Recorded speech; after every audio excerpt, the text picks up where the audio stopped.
Ini terbalik kabelnya. Itu ada yang putihnya. Terbalik aja. Ada putihnya ya.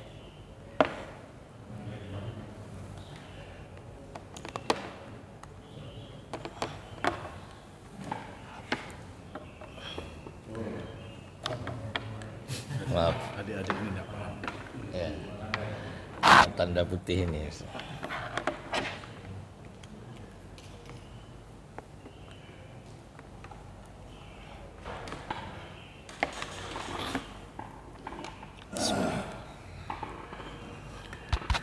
Baik Bapak dan Ibu, kita mulai. Alhamdulillah. Alhamdulillahilladzi an'amana bi ni'matil iman wal islam. Asyhadu an la ilaha illallah wahdahu la syarikalah wa asyhadu anna Muhammadan abduhu wa rasuluhu mab'utsu rahmatan lil alamin. Allahumma salli wa sallim wa barik ala Muhammad wa ala alihi wa ashabihi ajma'in, amma ba'd. Jamaah subuh yang Allah cintai, alhamdulillah kita puji Allah, kita agungkan Allah, karena hanya Allah lah zat yang maha terpuji, zat yang maha agung. Kita semua adalah hamba yang lemah ya, tanpa daya upaya dan kekuatan dari Allah kita ini tidak ada apa-apanya. Ya, karena itu mari kita selalu menjadi hamba Allah yang bersyukur bisa hadir ke tempat ini karena bimbingan dan hidayah Allah. Mudah-mudahan sampai akhir hayat kita tetap dalam ketaatan dan diwafatkan dalam keadaan husnul khatimah. Amin ya rabbal alamin. Jamaah, kita sampai pada peristiwa Isra Mi'raj ya. Jadi kalau kita ikuti ke tahun ke-10 ya, itu Nabi Muhammad pengikutnya terus bertambah. Kemudian tekanan kafir Quraisy semakin gencar ya, kaum muslimin disiksa, bahkan ada yang dibunuh ya. Kemudian Abu Thalib wafat, disusul Khadijah. Ini disebut dengan tahun keduka ya, tahun kesedihan. Lalu Nabi berdakwah di Taif, ditolak, bahkan dianiaya. Nah, di sini kita kemarin cerita panjang lebar tentang jin ya, karena ada konteks jin itu memeluk Islam. Nah jamaah, kemudian terjadilah peristiwa Isra dan Mi'raj ya. Peristiwa ini dalam keyakinan kita ya, ini adalah peristiwa yang memang sangat penting karena ini berkaitan dengan perintah sholat 5 waktu. Bahkan sebagian ulama mengingatkan bahwa semua perintah Allah itu disampaikan lewat wahyu ya, lewat Jibril. Tapi khusus sholat ini perintah 5 waktunya Allah mengundang langsung Rasulullah. Ini menunjukkan posisi sholat itu sangat luar biasa, sangat penting ya. Karena itu jangan sampai keturunan kita mengabaikan tentang sholat ini. Nah, sholat ini adalah perbedaan antara orang Islam dan tidak Islam. Itu dalam sebuah hadis Rasulullah sangat keras mengungkapkan itu. Kemudian sholat ini bagaimanapun keadaan kita harus tetap laksanakan ya. Tapi ada keringanan yang Allah berikan. Dalam perjalanan bisa dijamak qasar ya. Ketika tak bisa berdiri boleh duduk ya. Tak bisa duduk boleh berbaring ya. Nah, dalam kondisi kritis ketika kita terbaring di rumah sakit, infus kanan kiri, kemudian kateter dipasang sebagainya, selama kita masih sadar maka tetap kewajiban sholat itu harus ada. Kecuali sholat ini bisa tidak dilakukan oleh anak kecil. Nah, kita sudah tidak anak kecil lagi ya. Yang dibebaskan dari catatan malaikat mengangkat pena pada anak kecil sebelum sampai balik. Nah, jadi begitu balik maka wajib dia sholat. Bahkan Nabi mengingatkan usia 7 tahun ya, anak itu sudah harus diberi hukuman kalau dia meninggalkan sholat. Bisa tidak sholat kalau kita gila ya, jadi orang gila tidak sholat sampai dia kembali berakal ya. Bisa tidak sholat kalau kita lupa, tapi begitu ingat kita harus segera sholat ya. Tiba-tiba subuh ini teringat, ya saya belum sholat isya. Bagi teman itu lupanya memang karena ketaatannya, ya, karena dia selalu sholat isya itu berjamaah. Tapi malam itu karena sesuatu dan lain hal, ya bisa saja dia pulang langsung tidur karena dia biasa sholat isya jamaah. Ketika bangun seperti ini lalu dia teringat, waduh saya belum sholat isya. Maka begitu dia ingat kewajiban itu telah ada pada dirinya dan dia harus kerjakan sholat isya di waktu dia ingat itu. Ya, di waktu dia ingat tadi. Kemudian untuk ibu-ibu boleh tidak sholat ketika haid. Ya. Nah, jadi sholat ini sesuatu yang tidak bisa main-main kita abaikan. Karena nanti ketika kita juga berhadapan dengan mahkamah Allah, para malaikat itu diperintahkan oleh Allah untuk memeriksa pertama sholat. Awwalu ma yuhasabu bihil abdu yaumal qiyamah as-sholah. Ya. Yang pertama kali nanti akan diperiksa dari seorang hamba di kala hari kiamat itu adalah dari sholatnya. Belum ditanya tentang amal-amal lain kita. Ya, kehebatan kita dalam bidang sosial dan sebagainya itu nanti pertimbangannya. Tapi yang pertama adalah sholat. Jadi sholat ini sesuatu yang penting, ya. Nah, jamaah, terjadinya Isra dan Mi'raj ini ilustrasi, ya, memudahkan pemahaman saja, tapi tidak persis seperti ini. Ya. Itu Rasulullah digambarkan dari Mekah, ya. Beliau itu Isra. Jadi Isra Mi'raj ini ada dua peristiwa dalam satu malam. Jadi waktunya dalam satu malam, bahkan tidak penuh malamnya, karena berlangsung setelah sholat isya dan itu pun setelah Nabi tertidur. Lalu kemudian Nabi melakukan perjalanan, ya, dari Mekah, Masjidil Haram, disebut masjid, ya, Masjidil Haram. Kemudian Nabi menuju Masjidil Aqsa, ini di Palestina, diperkirakan jaraknya 1239 km, ini perkiraan, dia menyebut 1500-an, ya. Lalu Nabi nanti Mi'raj, ya. Nah, peristiwa Mi'raj inilah banyak fenomena gaib di sini. Tapi peristiwa Isra ini ada peristiwa fenomena fisik, ya. Nabi melihat kafilah, bahkan ketika yang sedang menuju Mekah, ya.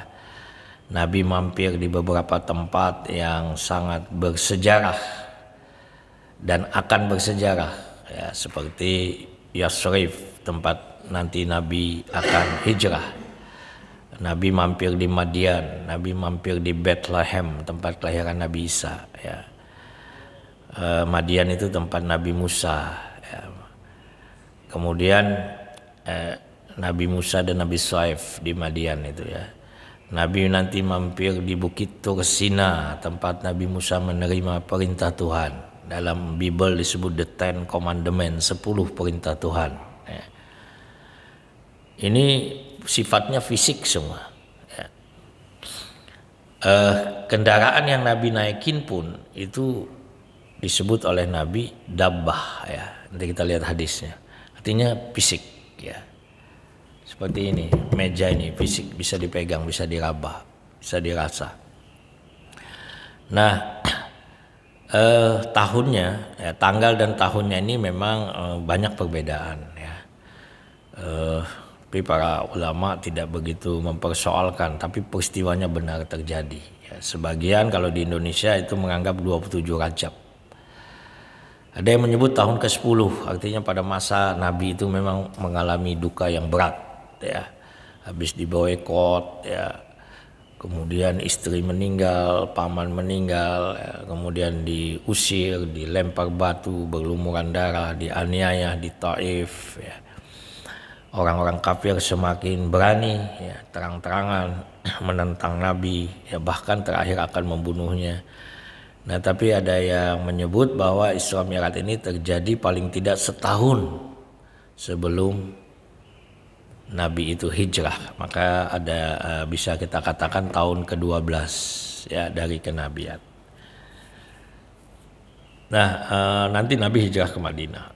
ketika kita membahas hijrah ke Madinah ini nanti ada prolognya, yaitu kenapa Nabi disambut di Madinah begitu hangat ya. Tidak ada penolakan kecuali dari sekecil kelompok-kelompok Yahudi. Nah, ini adalah latar belakangnya. Nanti akan kita pelajari. Baik jamaah, Isra dan Mi'raj ini terdapat beberapa versi ya, tanggal, bulan dan tahun yang berbeda ya. Namun yang paling umum itu 27 Rajab 621 Masehi. Isra dan Mi'raj itu terjadi setelah tahun kesedihan, yaitu ketika Nabi melepas ataupun kehilangan pamannya wafat dan juga istrinya Siti Khadijah. Isra dan Mi'raj disebutkan oleh para ulama ya. Ini adalah sebagai hiburan dari Allah ketika Nabi dalam kerisauan, dalam kesedihan. Artinya Allah tidak meninggalkan beliau. Isra Mi'raj adalah hadiah Allah sekaligus pembuktian bahwa Nabi Muhammad mengikuti jalur para nabi terdahulu. Karena nanti Nabi akan berjumpa dengan semua nabi dan rasul yang pernah Allah utus. Ini forum Isra Mi'raj ini forum apa namanya? Forum silaturahim seluruh nabi dan rasul. Dan Nabi hadir di sana. Ya, bahkan menjadi kalau hari ini orang keynote speaker ya. Nabi Muhammad menjadi imam. Ya, menjadi imam di sana ya. Dan di ujung ayat dalam surah yang berkaitan dengan Isra itu ya. Subhanalladzi asra bi'abdihi lailam minal masjidil haram ilal masjidil aqsa alladzi barakna haulahu linuriyahu min ayatina innahu huwas sami'ul basyir. Ini dia, Allah Maha mendengar dan Maha mengetahui. Artinya apa yang terjadi terhadap diri Nabi Muhammad itu Allah tidak diam. Konteksnya seperti itu. Jadi malam sebelum mengalami Isra Mi'raj, Nabi Muhammad tengah bermalam di rumah Hindun binti Abu Talib. Ini disebut Ummu Hani ya, dalam hadis kalau menyebut dikenal Ummu Hani, ini sepupu beliau. Artinya saudaranya Ali bin Abi Thalib. Nah, ini satu versi. Nah, nanti ada versi lain ya, karena disebutkan subhanalladzi asra bi 'abdihi lailam minal masjidil haram ya, jadi Nabi itu memang di Masjidil Haram ya.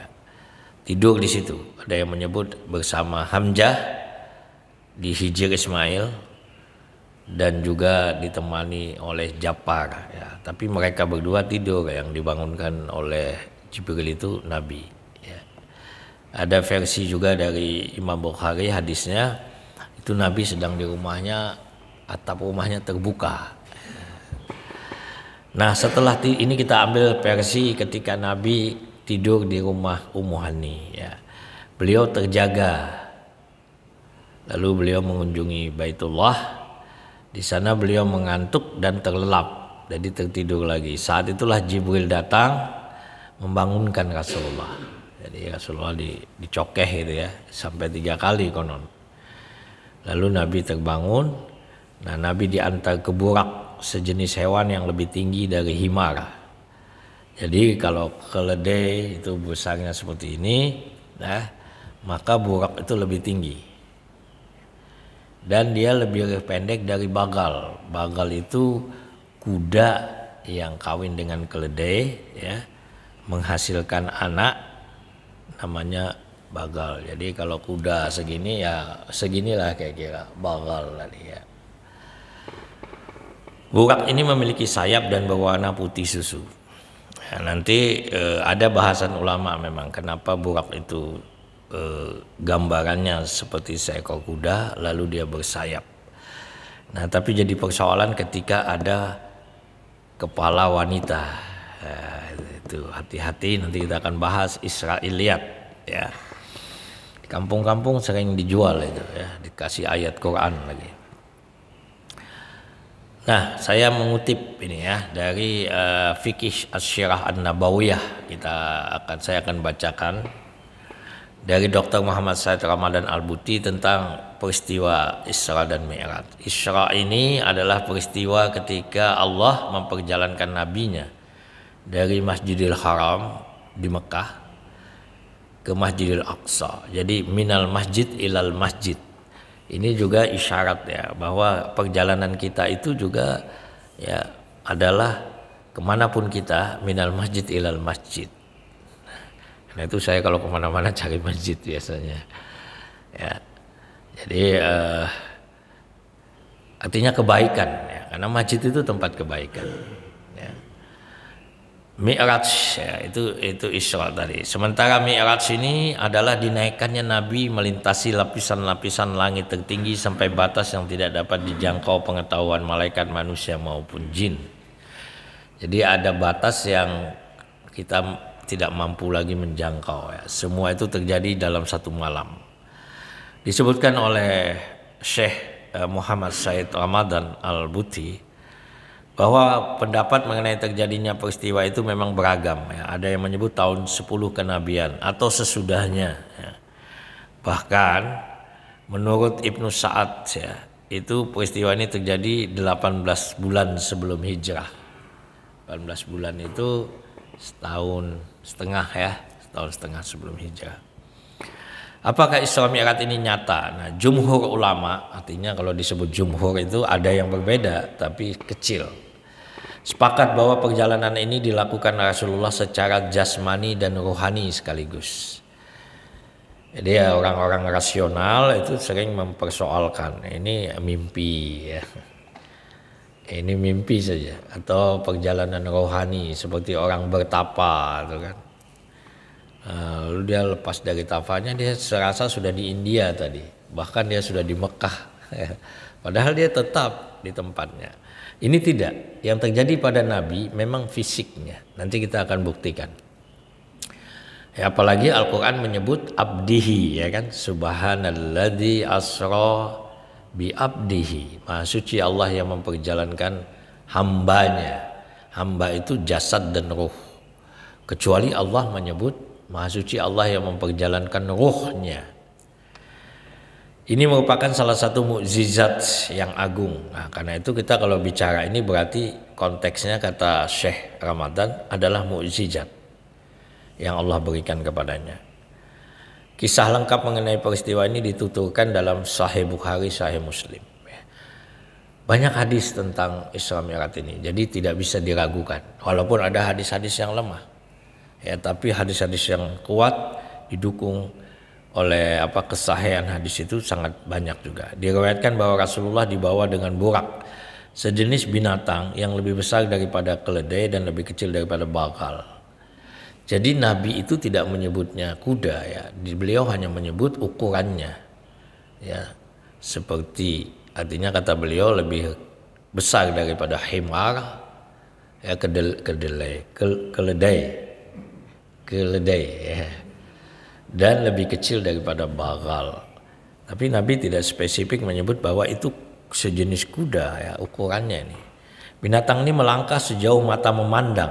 Jadi kecepatannya ya orang sebut kalau kita melihat kilat hilang itu sejauh mata memandang. Jadi kecepatannya kilat ya.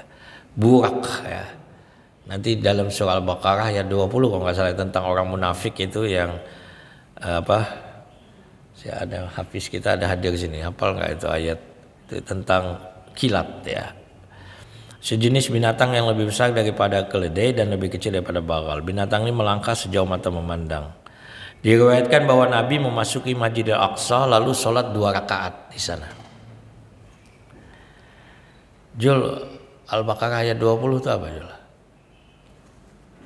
Tentang yang kilat menyambar mata orang-orang kafir yang berjalan dalam kegelapan itu apa bunyinya? Ingat enggak? Waqadul baraku ya. Ya, itu burak ya, kilat ya. Lalu Nabi memasuki Masjidil Aqsa lalu sholat 2 rakaat di sana. Nah, ini dia ya. Ini hadis di dalam kitab Sahih Bukhari. Jibril membawa dua gelas minuman. Jadi diberikan kepada Rasul, satu adalah arak, yang satu susu. Nah, ini bagi orang yang suka minum arak menyesal dia mendengar cerita ini. Kenapa Nabi memilih susu? Harusnya pilih arak. Nabi memilih susu. Ya. Jibril pun berkata, engkau memilih fitrah. Ya. Diriwayatkan pula bahwa Rasulullah dinaikkan ke langit. Nah, ada lapis pertama, kedua, ketiga. Di situ jumpa dengan setiap ketemu para nabi. Ya. Ini juga dikisahkan dalam hadis sahih. Ya. Allah mewahyukan kemudian kepada beliau apa yang dia wahyukan, yaitu kewajiban sholat 5 waktu atas kaum muslimin, yang asalnya perintahnya 50 waktu dalam sehari semalam. Ya. Ini diringkas dari hadis tadi. Nah, keesokan paginya Rasulullah menceritakan kepada orang-orang apa yang beliau alami. Ini ada riwayat menyebutkan Nabi pagi seperti ini setelah selesai waktu subuh syuruk ya, matahari terbit, datang Abu Jahal dengan teman-temannya menanyakan ada berita apa dari langit, mengejek sebenarnya ya. Karena Nabi mengaku beliau itu menerima wahyu. Lalu Nabi menceritakan pengalamannya, maka kaum musyrikin menganggap itu lucu ya. Allah melawak ini Muhammad nih katanya kan. Kita aja pergi ke sana tuh berbulan. Ini dia bilang pada sebagian malam. Ya. Kalau ini Nabi katakan mimpi, pastilah orang kafir itu sudah selesai, tidak perlu mengolok Nabi. Ini logika ya. Berarti peristiwa ini adalah peristiwa nyata. Karena itu Nabi diejek, diolok-olok. Nah, jadi kalau sekarang nih saya tiba-tiba cerita ke Bapak dan Ibu, tadi malam saya baru saja melakukan perjalanan. Saya pergi ke Amerika, kemudian saya ke Eropa ya. Nah, sekarang kejumpa lagi Bapak Ibu. Pasti Bapak Ibu kan mengejek, mustahil. Tapi kalau saya bilang mimpi, semua akan mengatakan mimpi semua pun bisa. Jadi jelas apa yang Nabi alami ini ya, ini peristiwa nyata, peristiwa fisik, kesadaran. Nah, sehingga di antara mereka menantang Rasulullah untuk menggambarkan pepuingan Baitul Maqdis. Ya, artinya Baitul Maqdis itu kalau memang kamu ke sana pasti kamu tahu. Jika benar beliau telah pergi ke sana. Padahal ketika Nabi ke Baitul Maqdis tidak terbesit sedikit pun untuk memperhatikan setiap sudutnya, menghafal bentuknya, apalagi menghitung pilar-pilarnya. Besok ada undangan orang nikah di Masjid Raya, kita datang ke sana tidak terfikir menghitung tangganya ya kan, menghitung jendelanya, apalagi Nabi sesaat ya. Maka ditanya kepada Nabi, bagi yang sudah pernah ke sana merasa gampang mengalahkan Muhammad, dusta dia. Cukup kita tanya saja, kalau dia pernah ke Balai Anur, dia pasti bisa cerita. Balai Anur itu masuk lorong mana, kemana kan harus jelas. Berarti betul bahwa pernah Balai Anur, kalau tidak bohong dia. Nah, maka orang yang merasa yakin ini dia mengatakan, lihatlah Muhammad tidak bisa jawab nanti. Maka ditanya, apa yang terjadi? Maka Allah memperlihatkan bentuk Baitul Maqdis kepada Rasulullah, sehingga Rasulullah dapat menjelaskan secara rinci sesuai permintaan mereka. Al-Bukhari dan Muslim meriwayatkan bahwa Rasulullah bersabda, saat kaum Quraisy, ini dalam Bukhari Muslim, saat kaum Quraisy tidak mempercayaiku ketika aku berdiri di Hijr Ismail, Allah memperlihatkan Baitul Maqdis kepadaku sehingga aku bisa menceritakan kepada mereka tentang pilar-pilar dengan gambar yang jelas.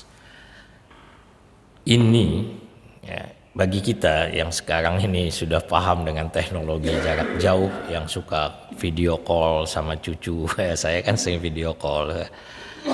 Saya tanya sama anak saya misalnya di Jakarta, coba lihat Masjid Istiqlal ada berapa pintu. Anak saya kan cukup hidupkan video call, dia buat 1, 2, 3, 4. Kira-kira itulah yang Nabi lihat ya.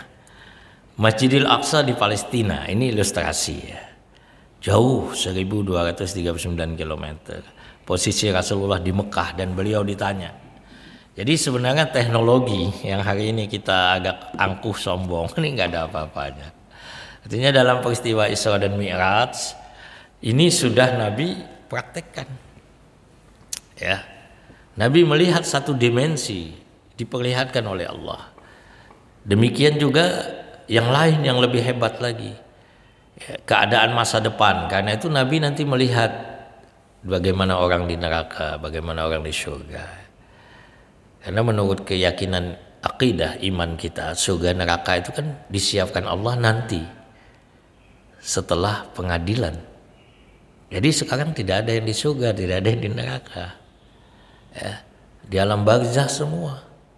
Sampai saatnya Allah kumpulkan sejak Nabi Adam sampai Nabi Muhammad nanti mengikutnya, baru diadili. Setelah itu mizan, penimbangan amal, baru ada tempat surga neraka. Dan kita berdoa kita semua dalam surganya Allah Subhanahu wa taala. Ya, Rasulullah pun sekarang dalam alam barzah. Tapi cahaya surga sudah Allah berikan, wangi surga sudah Allah berikan. Begitu juga kita ini kalau wafat, semakin banyak amal kebaikan kita, insya Allah kita seperti tidurnya pengantin, kata Rasulullah. Walaupun beribu tahun bahkan berjuta tahun kita nanti dalam alam barzah, tapi kita nikmat karena ada suasana surga yang sudah Allah hadirkan. Nah, tapi itu diperlihatkan Allah kepada Nabi Muhammad, ya, dalam bentuk konteks masa depan nanti. Jadi jemaah yang dimuliakan oleh Allah, jadi Isra Mi'raj ini ada pesan-pesan sains dan teknologi, ya. Nanti juga kita bicara tentang Burak, ya, itu juga ada konteks. Nah, pembenaran Abu Bakar sekarang kita lanjutkan. Beberapa orang musyrik, karena Abu Bakar tidak hadir pagi itu. Ketika Nabi cerita tentang Isra dan Mi'raj ini, Abu Bakar tidak hadir. Beberapa orang musyrik kemudian mencari Abu Bakar. Ada yang menyebut Abu Jahal, ya. Dia sengaja menyampaikan cerita ini kepada Abu Bakar dengan maksud mencemooh. Artinya Abu Bakar, ngapain lagi kamu ikut, temanmu itu sudah gila dia, ya.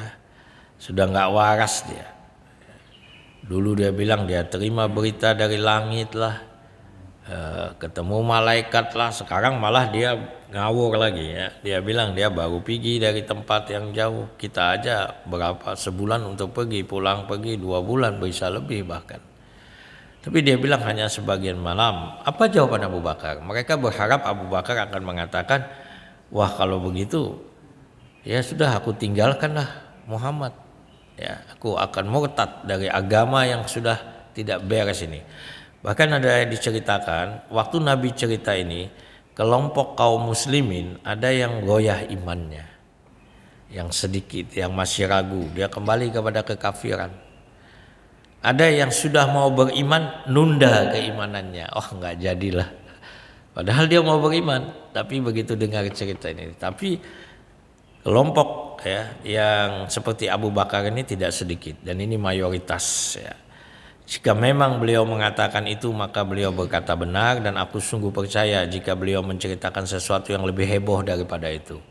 Versi lain mengatakan Abu Bakar berkata, apa yang dia sampaikan selama ini berita langit, aku percaya. Berita langit, ya. Dan kalau itu yang dia katakan benar, maka aku juga akan percaya. Ya. Lebih dahsyat, lebih heboh daripada itu pun aku percaya.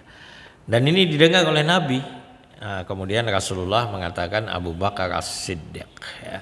Jadi asal usul gelar As-Siddiq itu konon karena Abu Bakar ini membenarkan, ya, membenarkan. As-Siddiq, Siddiq ini benar, jujur. Orang bahas sekarang mengatakan orang yang punya integritas, ya, yang punya akuntabilitas, ya, itu adalah orang-orang Siddiq, ya. Nah, perintah sholat 5 waktu pada pagi hari setelah malam Isra, Jibril datang. Jadi malam Isra misalnya malam ini, nah pagi Jibril datang menemui Rasulullah, mengajari beliau cara sholat dan waktu-waktunya. Sebelum sholat 5 waktu disyariatkan, Rasulullah sholat 2 rakaat saja, pagi dan sore saja. Jadi kalau ada pertanyaan sholat apa ketika Nabi itu masih di Mekah sebelum ada perintah 5 waktu, ini sholat 2 rakaat pagi dan sore, ataupun pagi dan menjelang malam, 2 waktu.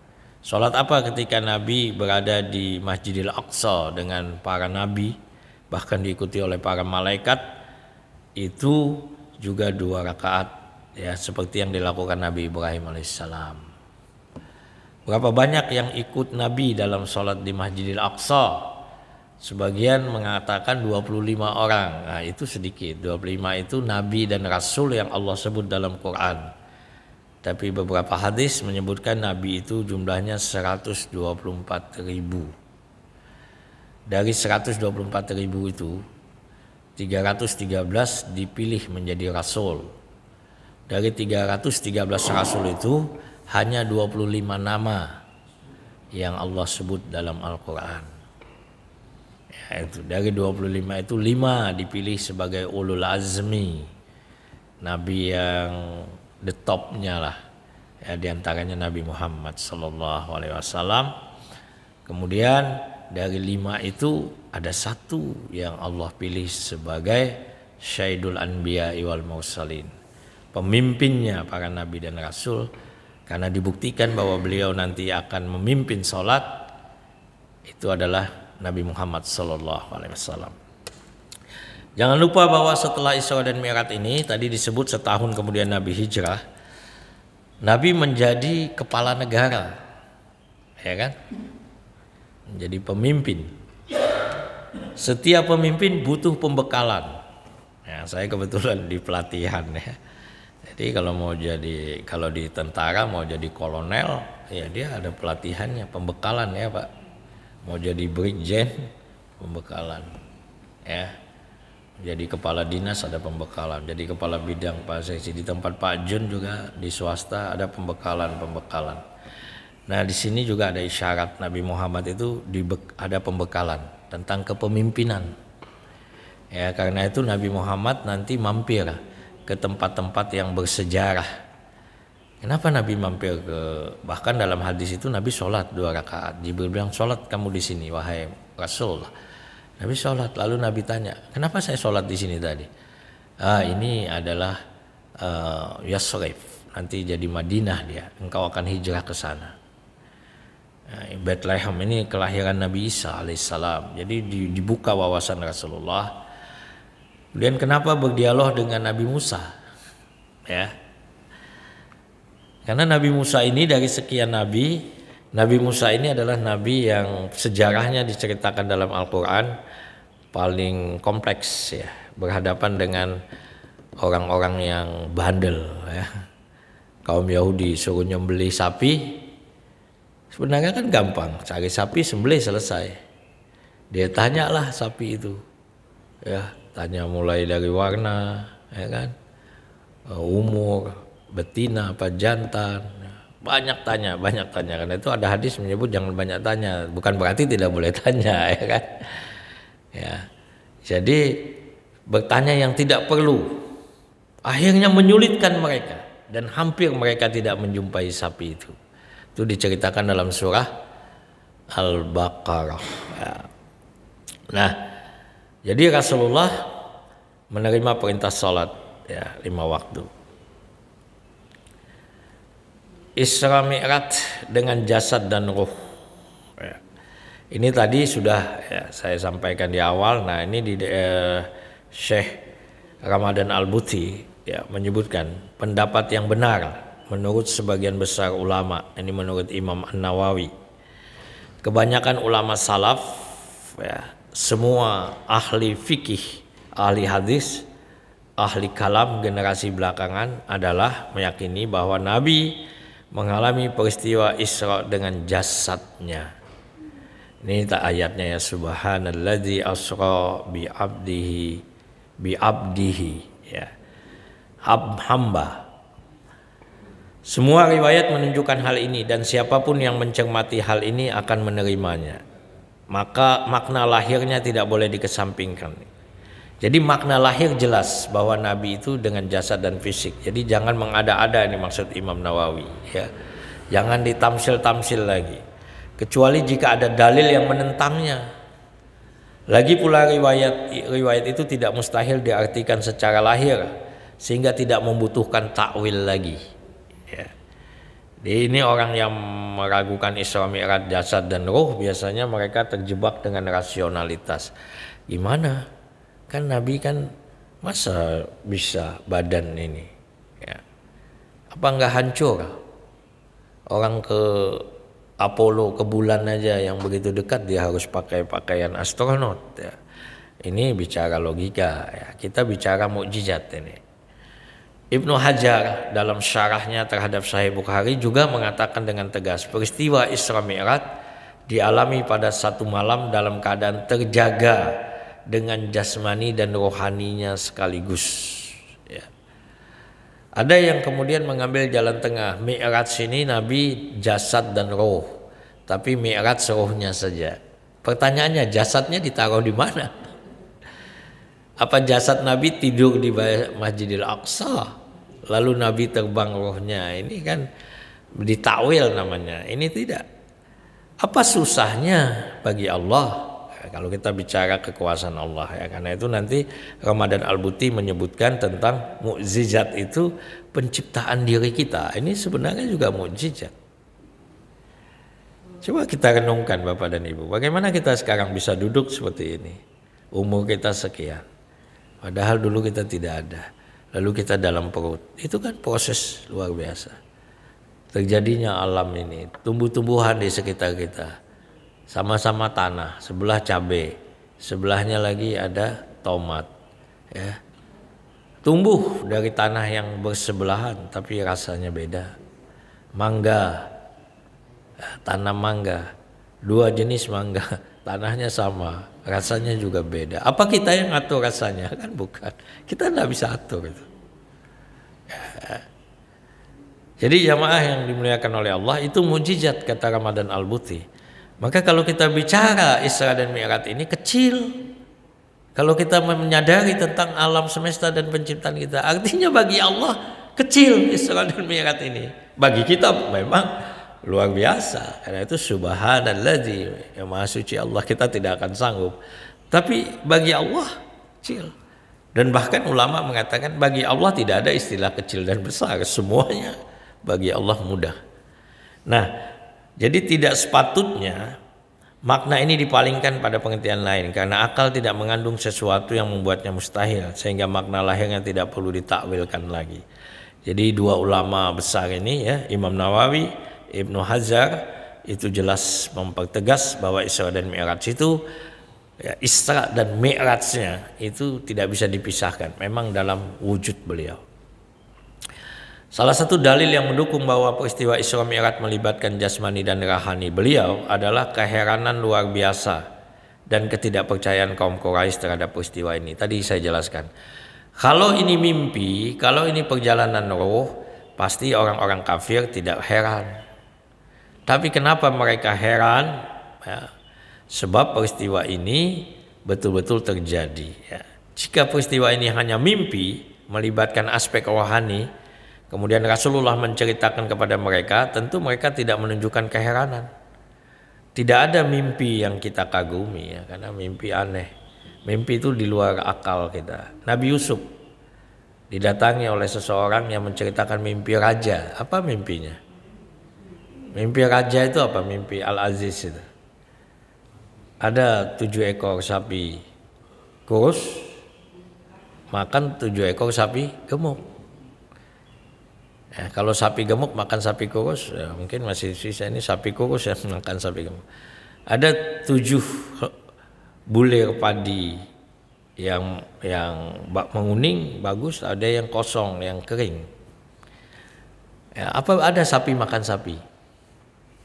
Tidak masuk akal. Ya, mimpi tidak ada yang masuk akal. Lalu ditakwilkan. Ya. Nah, tentu sebab mimpi tidak ada batasnya. Bahkan mimpi semacam itu bisa dialami oleh orang muslim maupun orang kafir. Ya. Lagi pula seandainya itu hanya mimpi, tentu mereka tidak pernah menentang beliau untuk menyebutkan ciri-ciri Baitul Maqdis, gerbang dan pilarnya. Ini adalah logika kita untuk meyakini bahwa Isra dan Mi'raj ini benar. Ya. Nah, ini yang dikatakan oleh Ramadan Al-Buti. Menurut pemahaman orang berakal, hal yang biasa dan hal yang luar biasa pada dasarnya adalah mukjizat. Planet-planet adalah mukjizat. Pergerakan benda langit adalah mukjizat. Coba kita lihat sekarang matahari. Kenapa dia terbit? Siapa yang menyuruh dia terbit? nanti dia tenggelam. Baru kita pakai teleskop lagi, kenapa ada benda-benda langit ya? Siapa yang menggerakkannya? Itu semua mukjizat. Artinya kekuatan itu hanya milik Allah. Hukum gravitasi mukjizat. Ini kenapa jatuh? Siapa yang bisa nahan ini tidak jatuh? Ya, kecuali berada di ruang hampa, itu teknologi lagi. Maka ada sepak bola kemarin di ruang hampa, ada lihat ya, pemain bola dia mencoba bermain bola di ruang hampa. Ini juga gravitasi ini adalah mukjizat. Karena gravitasi itu maka bumi kita berputar, ada siang dan malam. Ya. Kumpulan saraf dalam tubuh manusia adalah mukjizat. Sakit kepala kita di sini. Ini kenapa di sini yang sakit? Ya, sebagainya. Ini juga mukjizat yang Allah perlihatkan bahwa Allah mengatur. Peredaran darah di dalamnya adalah mukjizat. Ruh, apalagi bicara ruh. Kenapa sekarang Pak Faisal bisa bicara? Karena hidup dia ada ruh. Kalau sudah innalillahi dia tidak akan bisa bicara lagi. Manusia sendiri adalah mukjizat. Seorang ilmuwan, ya, maka sebagaimana mukjizat Isra Mi'raj itu terjadi dan bagaimana akal membayangkan, ya sama persis dengan mukjizat lain seperti alam semesta dan kehidupan. Nah, karena itu bagi kita orang beriman, karena saya sengaja mengambil tulisan Syekh ini karena saya lihat di sirah lain tidak membahas secara logika seperti ini. Ya, ini luar biasa sebenarnya untuk memberikan pengertian terutama kepada orang-orang yang sombong yang menolak Isra dan Mi'raj ya. Ada persoalan karena tidak masuk akal, tidak logis ya. Kita hamparkan dengan dia keadaan alam, bahkan keadaan dirinya. Allah mudah melakukan itu. La khalqus samawati wal ard akbaru min khalqin nas. Itu ada ayat Allah ya. Bahwa penciptaan langit dan bumi ya, itu jauh lebih dahsyat dari hanya menciptakan manusia. Jadi penciptaan manusia yang hebat ini saja dibanding dengan penciptaan alam semesta lebih hebat penciptaan alam semesta. Padahal penciptaan kita saja sudah luar biasa hebatnya. Saya telah menandaskan bahwa semua fenomena semesta ini pada hakikatnya adalah mukjizat. Maka sebagaimana akal dapat membayangkannya dengan mudah, kita pun dapat membayangkan dan meyakini mukjizat Isra Mi'raj ini dengan mudah. Jadi tidak sulit meyakini Isra dan Mi'raj ini. Tidak sulit. Nah, di kampung-kampung itu para ustadz ceritanya juga lebih sederhana kan. Mungkin sudah sering saya cerita nih ya. Misalnya Pak Jun sekarang pamit, kata beliau mau ke Jakarta. Ambil jaket. Di dalam jaket Pak Junaidi ada semut. Semut di rumah Pak Jun. Kampung apa namanya? Lamara. Ya. Pergi sampai Jakarta keluar semut lamara. Sudah sampai Cengkareng. Terbang ya. Ketemu dengan semut Cengkareng. Semut Cengkareng tanya, lu dari mana kok beda ya? Saya dari Aceh, kata semut lamara tadi. Aceh, iya di Lamara. Katakanlah dilihat Google sama semut Cengkareng. Ya Allah, mustahil. Mustahil seekor semut bisa berada di Jakarta. Kamu tadi pagi ada di Aceh, dengar ceramah lagi kan. Kok sekarang sudah ada di Jakarta, hanya hitungan 3-4 jam. Bohong kamu dusta. Itu kata orang kafir kepada Nabi Muhammad. Tapi kalau semut Cengkareng ini tahu bahwa semut lamara ini diperjalankan bukan kemauannya, maka selesai. Begitu juga Isra dan Mi'raj. Nabi tidak pernah bilang bahwa beliau itu berjalan, tapi asra, diperjalankan pada suatu malam. Rasulullah diperjalankan. Coba lihat terjemahan tafsirnya. Maha suci Allah yang memperjalankan. Artinya Nabi Muhammad tidak mungkin beliau manusia untuk bisa ke Masjidil Aqsa secara ilmu manusia. Tapi ketika Allah melakukannya, memperjalankannya, maka bisa. Sama dengan semut tadi. Maka dia bisa berada di Jakarta, bahkan tinggal di Jakarta. Dan dia nggak pulang-pulang lagi kalau Pak Jun nggak bawa lagi, gitu kan. Nah, Nabi Muhammad tidak akan pulang kalau Jibril tidak bawa lagi. Itu yang dikatakan oleh Iqbal, seorang penyair dari Pakistan. Seandainya Nabi Muhammad itu ya tidak mencintai umatnya, Kalau mungkin kita yang Isra Mi'raj, kita tidak akan mau pulang lagi. Coba bayangkan Pak Arif ya. Sudah melihat semuanya, surga ada, kenikmatan, keindahan. Untuk apa lagi pulang? Sudah bilang aja sama Allah, saya di sini saja ya Allah. Tapi kata Iqbal, Nabi Muhammad pulang karena beliau mencintai kita semua.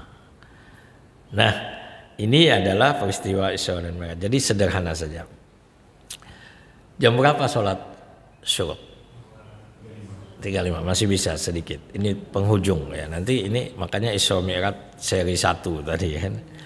Karena kita belum lihat nanti Masjidil Aqsa itu seperti apa ya. Pengalaman Nabi Muhammad paling berkesan ini Isra dan Mi'raj ya, menjelajah alam semesta. Yang pertama horizontal. Ini juga ada yang memberi makna jamaah. Hidup kita kaum muslimin ini ada 2 dimensi. Jadi tidak boleh dilupakan. Yaitu dimensi horizontal dan dimensi vertikal. Dimensi horizontal ini hubungan hablum minan nas. Dan vertikal ini hablum minallah. Nah, karena itu jangan sampai kita cenderung hanya hablum minan nas, kerja mati-matian siang malam ya, menimbun harta banyak semua, tapi kita tidak pernah membangun hubungan sama Allah.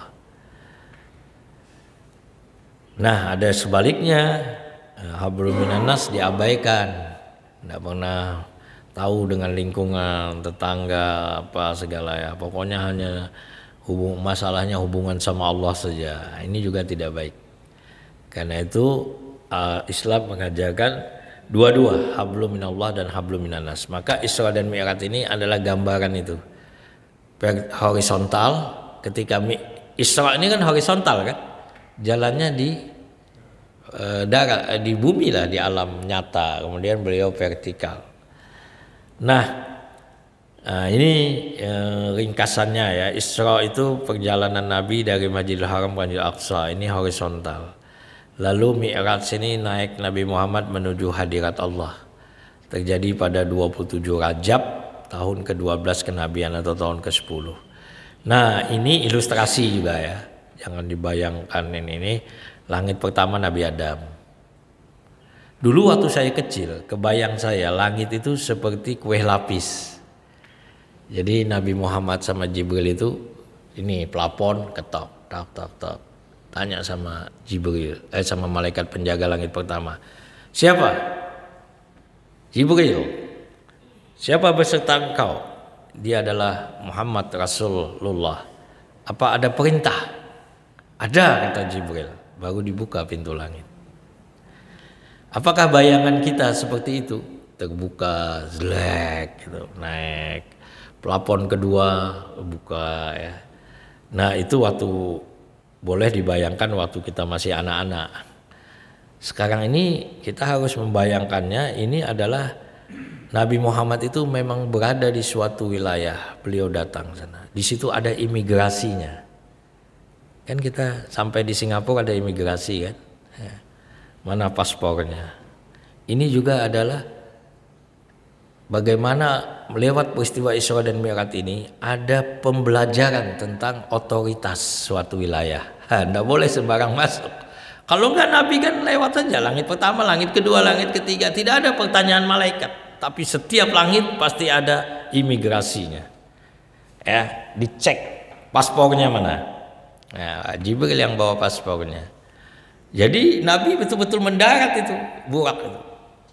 Apalagi digambarkan burak itu ketika dia naik, maka kaki depannya melengkung, kaki belakangnya panjang. Jadi semacam energi itu. Ketika dia mendarat, kaki depannya panjang, kaki pendeknya, kaki belakangnya memendek. Gitu. Itu ada hadis menggambarkan seperti itu. Jadi ketemu Nabi Adam di langit pertama, kemudian langit kedua Nabi Isa, Nabi Yahya, langit ketiga ada Nabi Yusuf, ada langit keempat Nabi Idris, langit kelima Nabi Harun, ada Nabi Musa langit keenam, langit ketujuh ada Nabi Ibrahim. Nah, unik Nabi Ibrahim ini nanti bersender dia di Baitul Makmur. Jadi rupanya langit ketujuh itu ada Ka'bah, Baitullah. Baitullahnya para malaikat. Ya. Jadi cerita ini adalah dalam hadis sahih. Jadi diceritakan. Ya. Nah, hadis tentang Isra Mi'raj penutup sampai di sini saja ya. Nanti karena hadisnya panjang nih. Syekh Albani rahimahullah dalam kitab beliau yang berjudul Al-Isra wa Mi'raj menyebutkan ada 16 sahabat paling tidak ya yang meriwayatkan kisah Isra Mi'raj ini. Anas bin Malik, Abu Zar, Malik bin Sashsah, Ibnu Abbas, Jabir, ya, Abu Hurairah, Ubay bin Ka'ab, Buraidah, Ibnu Husayf Al-Aslami, Huzaifah bin Yaman, Shaddad bin Aus, Wahayf Abdurrahman bin Qurat, ya, Ibnu Umar, Ibnu Mas'ud, Ali dan Umar radhiyallahu anhum ajma'in. Jadi ini tidak diragukan peristiwa Isra dan Mi'raj ini. Insyaallah pertemuan yang akan datang kita ambil satu contoh ya. Satu contoh hadis diriwayatkan dari Anas bin Malik ada dalam Sahih Muslim. Bagaimana Nabi ketemu dengan para Nabi di langit-langit ini, langit 3 ya. Saya kira demikian. Ya, ada pertanyaan? Ya boleh, silakan. Assalamualaikum warahmatullahi wabarakatuh. Salam. Apakah dalam Al-Quran disebutkan tempat-tempat ibadah agama lain, agama samawi? Ini yang kita dengarkan masjid, Masjidil Haram, Masjid Aqsa. Oh ya. Agama-agama lain disebutkan, tempat ibadah agama lain disebutkan dalam Al-Quran. Dan antara dua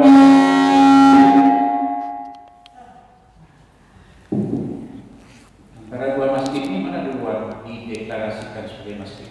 Ya, ya. Masalah. Baik, jadi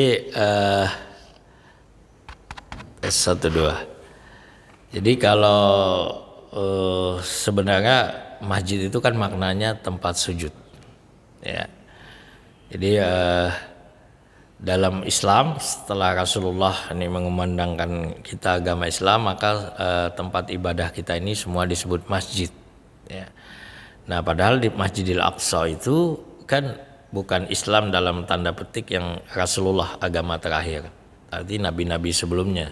Bahkan konon yang mendirikan pertama kan adalah Nabi Daud, Nabi Sulaiman. Maka ada Haikal Sulaiman di Masjidil Aqsa tadi, tapi disebut masjid.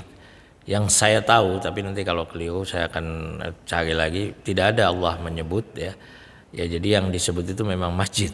Yang dimaknai masjid ini memang tempat sujud, tempat ibadah. Baik zaman nabi-nabi sebelumnya tempat ibadah mereka adalah masjid ya. Nah, penamaan ada tempat-tempat ibadah seperti sekarang ini berbeda dan sebagainya, itu adalah otoritas agama masing-masing memberi tempat ya, memberi tempat tempat ibadah dia. Nah, kalau masjid tertua yang pertama dibangun itu kalau berdasarkan sejarah ya memang Masjidil Haram, karena dia Ummul Qura ya, tempat yang pertama. Memang saya akan cek lagi nanti ada hadis yang terkait dengan pembangunan Masjidil Aqsa. Ya, dan disebutkan nanti oleh Rasulullah tentang pembangunan Masjidil Aqsa. Nah, kapan dimulai dan sebagainya. Ya.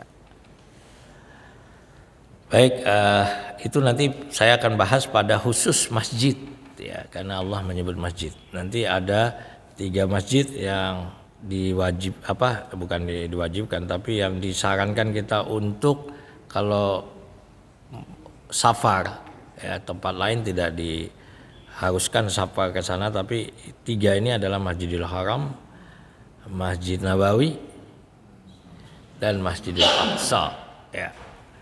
Jadi kalau lihat dari awal bahwa manusia pertama Allah ciptakan itu Nabi Adam, dan beliau pertama membangun Baitullah, Ka'bah di tempat yang sekarang ini juga. Nah, maka Baitullah itu adalah yang pertama dibangun ya. Jadi seperti itu Pak Jun ya. Sebentar saya cek apa ada informasi terkait sama Masjid Haram ya. masjid yang terkait dengan masjid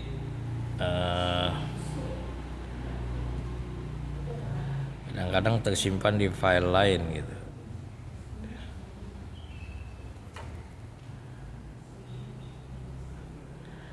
Yang Pak Jun pernah dengar bagaimana? Ada informasi lain? Jadi nah ini ada hadis ini ya.